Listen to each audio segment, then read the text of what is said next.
आज मैंने आपसे एक बड़ी अहम बात करनी है. To choose philosophy it is the best decision of my life. चल रहा है सिलसिला, लर्निंग हो रही है स्टिल. फिर एक नज़र पड़ी मेरी इकबाल के ऊपर.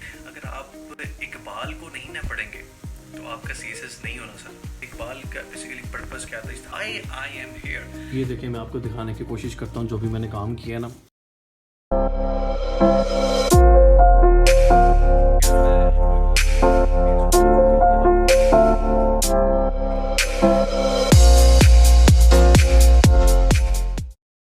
अस्सलाम वालेकुम. इस वक्त को सुबह के 4 बज रहे हैं और मैं कोई 10 बजे बैठा था पढ़ने के लिए. आज मैंने आपसे एक बड़ी अहम बात करनी है. ये कि कभी कभी मैं सोचता हूँ कि सीएसएस के अंदर to choose philosophy it is the best decision of my life. Best decision. मैंने सोचा था कि ना, क्योंकि अभी आपको पता है कि टाइम बड़ा थोड़ा रह गया, तो मेरा तकरीबन को 60% कवर सिलेबस कवर हुआ था, तो 40% रह गया था. तो मैं सोच रहा था कि ना अपने सिर्फ सिलेक्टिव जो है ना स्टडी की जाए. तो चंद एक टॉपिक्स हैं, चंद एक फिलोसफर्स हैं, उनको मैं छोड़ना चाह रहा था. तो फिर मैंने 5 पेपर एक दफ़ा दोबारा देखे अच्छे तरीके से, यार देखो कि कौन कौन से अहम फिलोसफर हैं जो मैंने कर लिए. फिर एक नज़र पड़ी मेरी इकबाल के ऊपर. तो इकबाल को फिर मैंने कहा, इसके 4-5 क्वेश्चन रिपीट हुए थे. दैन आई डिसाइडेड कि यार इसको कर लूँ. तो इसी तरह मैं इकबाल के ऊपर, और मैं भी फारग हूँ, अभी नींद तो काफ़ी आ रही है, लेकिन मैंने कहा ये लाजमी, क्योंकि जो फ़ौरन वक्त की जो मोटिवेशन होती है ना, जो इंस्पिरेशन आपको मिली होती है फ़ौरन आपने जब पढ़ा एक चीज़ को, तो आप बस चाहते हो यार ये चीज़ शेयर करूँ मैं किसी तरीके से. ये बहुत एक ज़बरदस्त किस्म की चीज़ मुझे पता लगी है. तो उसकी जो एक्साइटमेंट होती है ना, वो और होती है. अभी आपको मेरे चेहरे पे वो नज़र आ रही होगी. अगर मैं 2 दिन बाद ये वीडियो रिकॉर्ड करता तो शायद उस तरह की एक्साइटमेंट नज़र ही नहीं आनी थी ना, उस तरह की मैंने बात करनी थी आपसे. चल रहा है सिलसिला, लर्निंग हो रही है, स्टिल लर्निंग हो रही है. मैं जितना सोचता कि मैं सिलेक्टिव स्टडी करूँगा उतना ही मैं इंडल्ज हो जाता हूँ. एक मतलब कोई भी टॉपिक हो ना यार, जब तक उसके अंदर घुस के नहीं ना उसको समझ नहीं लेता, मैं उसको पकड़ में नहीं आया. तो ऐसा पकड़ में कि जब मैं उसको इम्प्लीमेंट करता हूँ सोसाइटी के अंदर, यार हाँ ये चीज़, अब ये बात कामबख्श ने अगर ये कहा तो यस उसकी वजह ये थी, और वो इस तरह से हमें सोसाइटी में नज़र भी आ रहा है. मैं आपको ना एक बड़े पते की बात बताने वाला हूँ. यानी कि ये कुछ 7-8 घंटे पढ़ने के बाद मुझे इस चीज़ का अच्छे तरीके से एक चीज़ रियलाइज़ होगी. और ये, अगर आप इकबाल को नहीं ना पढ़ेंगे तो आपका सीएसएस नहीं होना सर. मैं आपको सही बता रहा हूँ. इकबाल कहाँ पे आ रहा है. इकबाल को पढ़े बगैर, शाह वलीउल्लाह को पढ़े बगैर, और एक दो और फिलोसफर्स उनको पढ़े बगैर, कार्ल मार्क्स को पढ़े बगैर, इनके बगैर तो आपका सीएसएस है ही नहीं. आप समझिए कि आप गेम के अंदर भी हैं. इकबाल पाकिस्तान लीडर्स में, पॉलिटिकल फिलोसफी में, फिलोसफी के अंदर और इस्लामियत के अंदर, ये चारों जगह पे इकबाल को आप इस्तेमाल करते हैं. और इकबाल के बगैर ये चारों सब्जेक्ट आपके उनके अंदर वैल्यू नहीं ऐड होती है. स्पेशली जो इस्लामियत है और पॉलिटिकल साइंस है और फिर फिलोसफी है. तो अभी मैंने पढ़ी थी दो टॉपिक्स मैंने इकबाल के पढ़े, which was entirely new for me ना.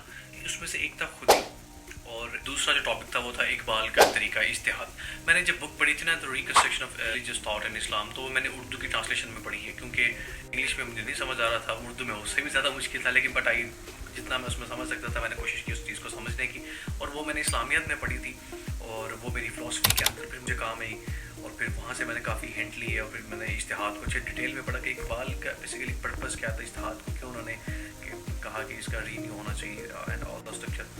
और फिर जो उनकी खुदी है ना, स्पेशली जो खुदी है, इनलाइटन कर देती है इंसान को. डेफिनेटली आप उसको पूरे तरीके से नहीं जान सकते, it is very difficult to understand, लेकिन एक तरीका तो किया जा सकता है. आप उसको पहली दफ़ा में बिल्कुल भी नहीं पढ़ सकते और समझ सकते, लेकिन आप कोशिश कर सकते हो उसको समझने की, अगर वो बात क्या करना चाह रहा है. जिस तरह से उसके 3 स्टेजेस हैं कि सब इंसान अपनी बायोलॉजिकल नीड्स को अपने आप को जान लेता है, यानी कि वो क्यों है और क्यों क्या है. अब जब इन 2 सवालों को जानने की कोशिश करता है, तो जब फिर वो इस चीज़ से बाहर निकलता है, तो फिर वो जानता है कि अच्छा मेरी सोसाइटी के अंदर क्या बिलोंगिंगनेस है, मेरा जो लव और हेट का रिलेशन है, फिर वो उसको जानता है. और एक बड़ी बेहतरीन बात है कि अगर आप, इसलिए एक बार मुझे अब चंद एक चीज़ें समझ आती हैं कि इस्लाम में भी इसलिए जो है ना, वो अल्लाह ने मना फरमाया कि आप बिल्कुल ही दुनिया से मुनक़ता हो कि आप इस्लाम को जो है ना उसको फॉलो ना करें. तो इसकी एक बहुत बड़ी वजह यह है कि जब आप इंसानों के अंदर रहते हैं ना, तो आप इंसानों को जानते हैं, और जो आप इंसानों को जानेंगे, कोई इंसान भी अल्लाह की मखलूक है, तो आप अल्लाह को जानते हैं, उसके करीब होने के एक ज़्यादा चांसेस आपके लिए बढ़ जाते हैं. That's what Iqbal said. और तीसरी जो स्टेज है उसके बाद आती है कि जब आप इन दोनों चीज़ों को स्टेजेस के गुजर जाते हैं, फिर थर्ड स्टेज में आप जानते हैं कि why I am here and why the creator create me. اگر یہی بات اقبال کی امپلیمنٹ کی جائے سوسائٹی کے اندر تو سوسائٹی کس طرح سے انلائٹن ہو سکتی ہے. تو یہ تمام چیزیں ہیں جو کہ I want to share and I hope you learn it well.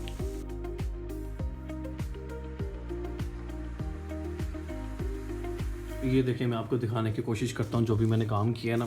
سب سے پہلے آتے ہیں یہ ہمارے پاس ہے اشتہاد, جو اقبال کا اشتہاد تھا اس کا میں نے تھوڑا سا بیک گراؤنڈ دیا, and then I move on to کہ اس کا ایک ڈائنامک ایلیمنٹس ہیں کہ نیڈ آف اشتہاد کیا تھی.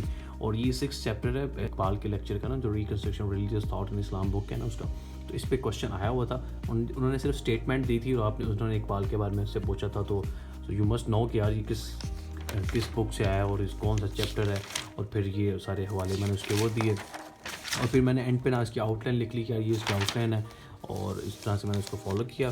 اور اس کے بعد یہ رہی اقبال کی خود ہی والا کنسیپٹ ہے, اور مطلب یہ سارے اس کے ڈائیگرامز ہیں اور اسٹیجز کیا ہیں, پھر آپ کس طریقے سے پہنچتے ہو, پھر اس کے بعد لیولز کیا کیا ہیں خود ہی کے. ٹھیک ہے, یہ لیول آف گروتھ ہے, یہ 3 لیول ہیں جو میں آپ کو بتائے تھے. پھر ہمارے مشن کیا ہے خود ہی کے, پھر کون کون سی فورسز ہیں جو کہ خود ہی کو ویکن کر دیتی ہیں.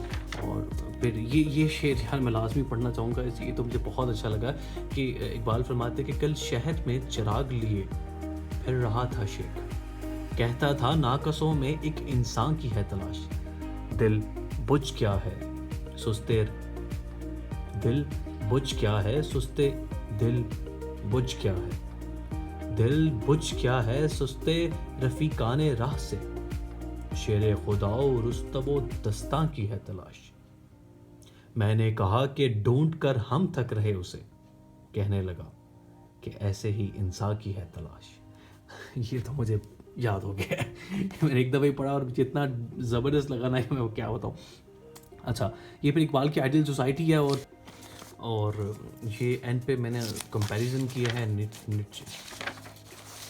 اینڈ پہ یہ کمپیریزن ہے نیشے کے ساتھ کہ اس نے کس طرح سے اس کا ایک ایتھیسٹک ویو تھا اور یہاں پہ اقبال کا ایک ریلیجیس ویو تھا اینڈ آل دیٹ. اور پھر میں نے اس کی ایک آؤٹ لائن بنا لی. دیکھو نا کوشچن آ سکتا ہے, کوشچن آتا ہے خود ڈائریکٹ پوچھ لیتے ہیں اقبال کے خود ہی کے بارے میں, تو آپ نے اس طرح سے پریزنٹ کرنا ہے. اگر وہ پوچھتا ہے کہ مینشن کریں کیا کمپیریزن کریں, کریٹیکل انالیسس کریں کہ اقبال نے کیا انالیسس کریٹیکلی کس طرح سے ایک نیشے کی تھیوری کو کرٹیسائز کیا تھا, دین آپ نے آنسر تو وہی لکھنا ہے, لیکن تھوڑا سا اس کی آؤٹ لائن تھوڑی سی چینج ہو جاتی ہے کہ آپ نے first you have to define the atheistic views of Nietzsche, then how the Iqbal criticise Nietzsche and how Iqbal's theory is different from the Nietzsche's theory and all that.